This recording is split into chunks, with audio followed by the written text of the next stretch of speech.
বিদ্যালয় প্রাক্তনী যৌথ মঞ্চের পক্ষ থেকে আজ সন্ধ্যায় সাগরদিঘি ও কাছারি মোড় সংলগ্ন এলাকায় মাঝ রাস্তায় হাতে হাত রেখে সবাই মানববন্ধনে সামিল হয়েছে। মহিলা থেকে শুরু করে পুরুষরাও কিন্তু এই মানববন্ধনে হাতে হাত রেখে রাস্তায় নেমেছে। আরজি করে ঘটে যাওয়া নারকীয় ঘটনার প্রতিবাদে যেখানে দেশ জুড়ে রাজ্য জুড়ে একটা উত্তপ্ত পরিস্থিতি সৃষ্টি হয়েছে, সেখানে দাঁড়িয়ে কোচবিহারও কোনো অংশে পিছিয়ে পড়েনি। একের পর এক প্রতিবাদে তারা সামিল হয়েছে, কখনো হাতে মশাল মিছিল নিয়ে তো কখনো হাতে মোমবাতি নিয়ে, রং তুলির মাধ্যমে, আবার কখনো গানের মাধ্যমে, নাটকের মাধ্যমে বিভিন্ন ভাষাতে কোচবিহারের মানুষেরা প্রতিবাদে সামিল হয়েছে। রাজনৈতিক দল, অরাজনৈতিক দল, ছাত্র সমাজ, যুব সমাজ, নারীরা বিভিন্নভাবে প্রতিবাদে সবাই সামিল হয়েছে। আমরা দেখেছি প্রত্যেকটি প্রতিবাদের ভাষা আলাদা হলেও দাবি কিন্তু ঠিক একই রয়েছে, সেই আসল দোষী এবং তার সাথীদের দৃষ্টান্তমূলক শাস্তির দাবিতে তারা কিন্তু কোচবিহারের রাজপথে নেমেছে। ঠিক একইভাবে কিন্তু আজ কোচবিহারের বিদ্যালয়ের প্রাক্তন যৌথ মঞ্চের পক্ষ থেকে হাতে হাত রেখে মানববন্ধনে সামিল হয়েছে সবাই।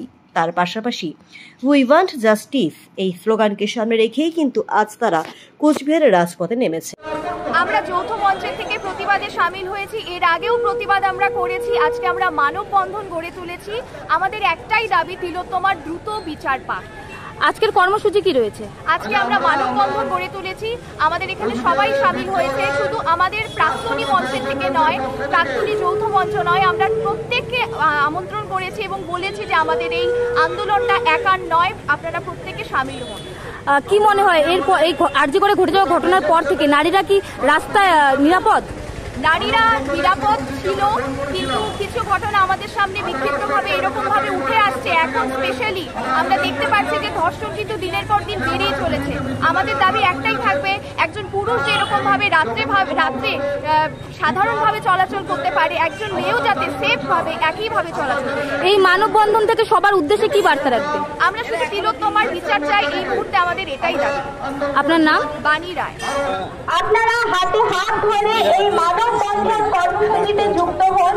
আমরা যেখানে আছেন না কেন, আমরা সকলে পার্শ্ববর্তীতে আছে তার হাত ধরে এই মানববন্ধন সুদীর্ঘ মানববন্ধন আপনারা তৈরি করুন। যে আপনারা জানেন, আজ থেকে প্রায় 1 মাস আগে আমাদের আরজি করে এক ডাক্তার মহিলাকে নৃশংসভাবে খুন এবং তাকে ধর্ষণ করা। এর বিরুদ্ধে সুপ্রিম কোর্ট, এর বিরুদ্ধে ক্যালকাটা হাইকোর্ট প্রথম দায়িত্ব নেন এবং ক্যালকাটা হাইকোর্ট সেই তদন্ত কলকাতা পুলিশের তদন্তের অসন্তুষ্ট হয়ে এই ভাতটা দিয়ে দেন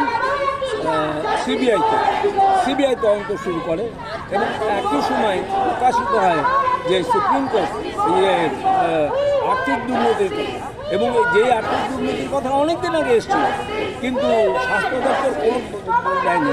এবং এও আমরা সংবাদ মাধ্যমে জানছি যে ভদ্রলোকের সন্দীপ ঘোষের নিজস্ব অভিযোগ, সেই সন্দীপ ঘোষের বিরুদ্ধে যে অভিযোগ, সেই অভিযোগের অরিজিনাল বা ডকুমেন্ট তার কাছে, সেটা আমার শোনা কথা, এবং তদন্ত করে যা রেজাল্ট হয়েছিল সেটাও তার বাড়ি থেকে পাওয়া গেছে। এটা কেমন? এটা